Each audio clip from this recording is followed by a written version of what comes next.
কত সুন্দর আমাদের ইসলাম, check and balance, check and balance.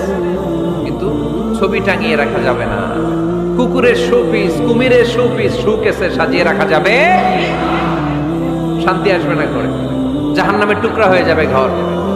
ঘরের ভেতরে গিটার রাখা যাবে না, গিটার চেনেন? হারমোনিয়াম রাখা যাবে না, ঢোল তবলা, বাজারে ঢোল বাজারে বাঁশি আছে না নাই?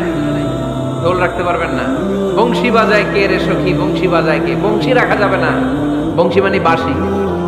এই বাঁশি, ঢোল, তবলা, হারমোনিয়াম, গিটার এগুলো যদি ঘরে থাকে রহমতের ফেরেশতা ঢুকে না। আল্লাহ হাবিব সাল্লাল্লাহু আলাইহি ওয়াসাল্লাম বলেছেন, বুইস্তু লিউকাসসিরাল মাযামির, ঢোল, বাদ্য, হারমোনিয়াম, তবলা এগুলোকে ভেঙে মাটির সাথে চুরিয়ে দেওয়ার জন্য আমি বিশ্বনবী আগমন করেছি। চিল্লায় বলে ঠিক কি না? এজন্য আল্লাহর হাবিব বললেন, ইন্নাল মালাইকাতা লা তাদখুলু বাইতান ফীহি তামাসিল ওয়া সূরা। মুসনাদে আহমদ ইবনে হাম্বলের হাদিস। আল্লাহর রহমতের ফেরেশতারা ওই সমস্ত ঘরে কশিন কালেও প্রবেশ করে না যেই ঘরে ছবি টাঙানো আছে আর আছে মূর্তি। কথা বুঝতে পেরেছেন? তাহলে এগুলো রাখা যাবে না। হিন্দি সিরিয়াল দেখা যাবে না, ঠিক কি না?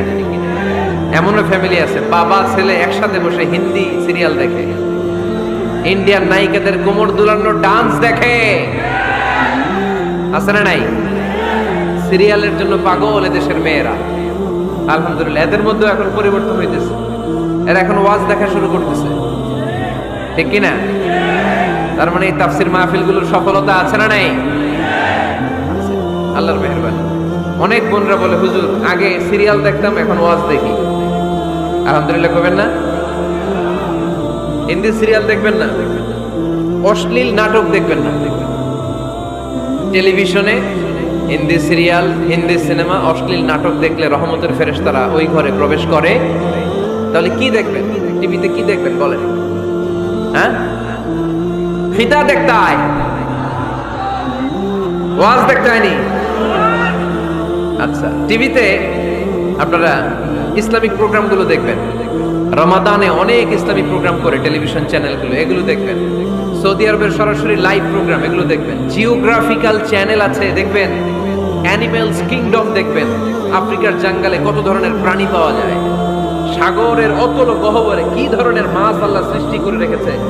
সি ওয়ার্ল্ড আমরা জানি না, সাগরের অতল গহ্বরের রাজ্য কেমন। অ্যানিমেলস কিংডম আর জিওগ্রাফিক্যাল চ্যানেল এগুলো দেখবেন। টক শো দেখতে পারেন, নিউজ দেখতে পারেন। এমন প্রোগ্রামগুলো দেখেন যেগুলো শিক্ষণীয়, নিজেকে জ্ঞানী ও আলোকিত করে গড়ে তুলতে সহায়তা করে, এমন প্রোগ্রামগুলো দেখবেন। আওয়াজ করে বলেন ঠিক কিনা? এর বাইরে হিন্দি সিরিয়াল, নাচানাচি, রূপবানে নাচে কোমর দুলায়া, আছে না নাই? ফেরেশতারা বলবে তো করে পিটামু আমরা ঝুলায়া। এগুলো দেখা যাবে, তাহলেই শান্তি আসবে। তাহলে সালামের পরে 2 নাম্বার যে ফর্মুলা জানলাম, ছবি টাঙিয়ে রাখা যায় না, ঘরে মূর্তি, কুকুরের মূর্তি, শোপিস রাখা যায় না, হিন্দি সিরিয়াল, অশ্লীল নাটক, গান বাজনা এগুলো ঘরে দেখা যাবে না। এগুলো দেখলে আল্লাহর রহমত ঘরের ভেতরে প্রবেশ করবে না। মনে থাকবে সবার? মনে থাকবে তো? আওয়াজ করে বলেন না ইনশাআল্লাহ। 3 নাম্বার, ঘরে মাঝে মাঝে নামাজ পড়বেন। ঘরে মাঝে মাঝে কি করবেন? সহিহ মুসলিমের হাদিস, আল্লাহ রাসূল সাল্লাল্লাহু আলাইহি ওয়াসাল্লাম বলেছেন, তোমরা মসজিদে ফরজ নামাজের পরে ঘরের জন্য কিছু সুন্নাহ আর নফল নামাজ রেখে দিও। কারণ যারা সুন্নাহ আর নফল নামাজ ঘরে পড়ে, আল্লাহ তাআলা তাদের ঘরটাকে বরকত দিয়ে পূর্ণ করে দেয়। বৃষ্টি যদি হয়, কখনো বৃষ্টি, বাইরে প্রচন্ড বৃষ্টি, আপনি জামাত করার জন্য মসজিদে যেতে পারতেছেন না, তখন ঘরের সবাইরে নিয়ে আপনি জামাতের ইমাম হবেন। দরকার আছে না নাই? আপনি ইমাম, আপনার ছেলেরা পেছনে, মেয়েরা পেছনে, নারী পুরুষ একই কাতারে দাঁড়াতে পারে। তো আপনি ইমাম, পেছনে আপনার ছেলেরা, এর পরের কাতারে আপনার মেয়েরা আর আপনার স্ত্রীরা। পারা যাবে না? ছেলে মেয়ে যদি না থাকে, হুজুর আমি আর সে টোনাটুনি সংসার, তাহলে টোনা দাঁড়াবে সামনে, টুনি দাঁড়াবে পেছনে। একসাথে দাঁড়ানো যাবে? আমি আর আজকে সভাপতি লিয়াকত ভাই দুজনে মিলে যদি জামাত করি, একসাথে দাঁড়ানো যাবে। আমি এদিকে, লিয়াকত ভাই আমার টানে, ঠিক কিনা? তো টোনা টুনি যদি দাঁড়ায়, টোনা দাঁড়াবে সামনে, টুনি দাঁড়াবে বরাবর পিছনে। মাসালা বুঝতে পেরেছেন? The family that prays together stage together. যে ফ্যামিলি একসাথে নামাজ পড়ে ওই ফ্যামিলি টিকে থাকে বহুদিন, ঠিক কিনা?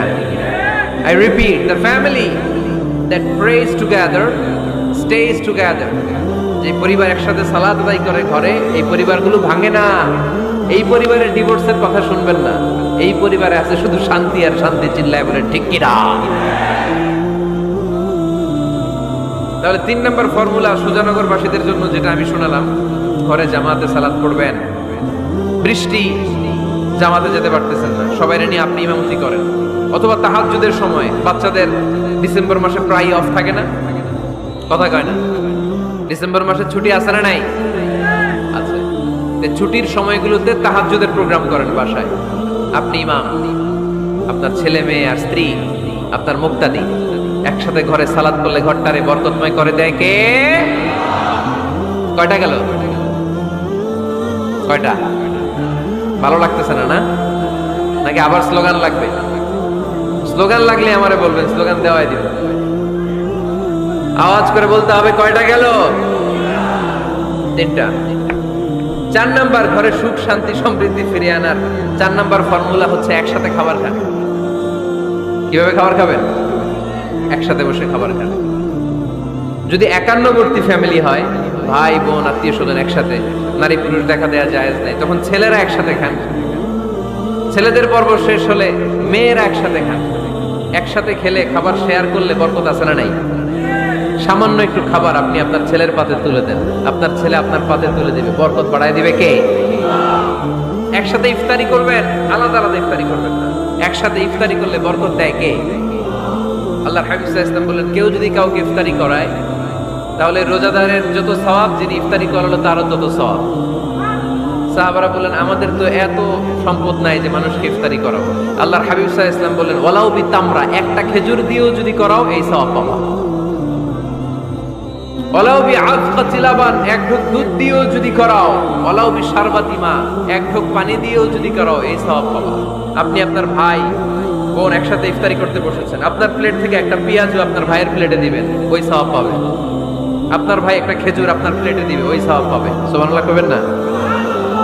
তাহলে ঘরে সুখ শান্তি ফিরে আনার 4 নম্বর ফর্মুলা, একসাথে খাবার খান। একসাথে খাবার খেলে হৃদ্যতা বাড়ে, সম্পর্ক বাড়ে। খাবার শুরু করবেন বিসমিল্লাহির রহমানির রহিম দিয়ে। কি দিয়ে? কোন হাতে খাবেন? বা হাতে, তাই না? চিল্লায় বলেন কোন হাতে? ডান হাতে। বিসমিল্লাহ বলে খাওয়া শুরু করবেন, ডান হাতে খাবেন। খাওয়া শেষে পড়বেন আলহামদুলিল্লাহ। খাওয়ার পরে কি পড়বেন? খবরদার রান্নার বদনাম করবেন না কখনো। রান্নার বদনাম করেন নাকি? এটা ঝাল হইছে, ওইটা মজা হয় নাই, এটা টক হইছে, এটা লবণ হয় নাই, এরকম আছে না নাই? লবণ হয় নাই, বউরে তালাক দিছে, এরকম আছে না নাই? রান্না একটু ভালো হয় নাই, ঝাল হয়ে গেছে বেশি, বউরে মাইশুর, এরকম টাকাইতে আছে না নাই? মা আবা রাসূলুল্লাহি সাল্লাল্লাহু আলাইহি ওয়াসাল্লাম তুআমান ক্বাত্তু, আল্লাহর হাবিব সাল্লাল্লাহু আলাইহি ওয়াসাল্লাম কখনো কোন রান্নার বদনাম করতেন না। ইনিশতাহাহু আকালাহু, বুখারীর বর্ণনা। ভাল লাগলে খেতেন, ভাল লাগতেছে আরো খেতেন, আরো খেতেন। ওয়া ইন কারিহাহু তারাকা, ভালো না লাগলে রেখে দিতেন, ওর দিকে তাকাইতেন না। কিন্তু কখনো বলেন নাই লবণ হয় নাই, কখনো বলেন নাই ঝাল বেশি হয়েছে, কখনো বলেন নাই রান্নাটা মজা হয় নাই। সুবহানাল্লাহ পড়বেন না? কি রাসূল ছিলেন আমার। এজন্য রান্নার বদনাম করবেন না, একসাথে মিলেমিশে খান, বরকত বাড়ায় দিবে কে? 4টা গেল। 5 নাম্বার, ঘরে কোরআন তেলাওয়াত করুন। কি তেলাওয়াত? কোরআন তেলাওয়াত নাই, ঘরে তেলাওয়াত নাই, ফজরের পরে তেলাওয়াত নাই, সব ঘুম আর ঘুম, আছে না নাই? তো রহমত বরকত ঢুকবে কেমনে? ঘরে কোরআন তেলাওয়াত করুন। হাজবেন্ড তার ওয়াইফকে কোরআন তেলাওয়াত শোনাবে, ওয়াইফ তার হাজবেন্ডকে শোনাবে, বাবা তার সন্তানকে শোনাবেন, সন্তান বাবাকে শোনাবেন। প্রতি মাসের জন্য একটা সূরাকে নির্ধারণ করুন যে আমরা সবাই মিলে এই মাসে এই সূরাটা মুখস্থ করব। পারা যাবে? আওয়াজ করে বলেন তো সূরাতুদ দুহা।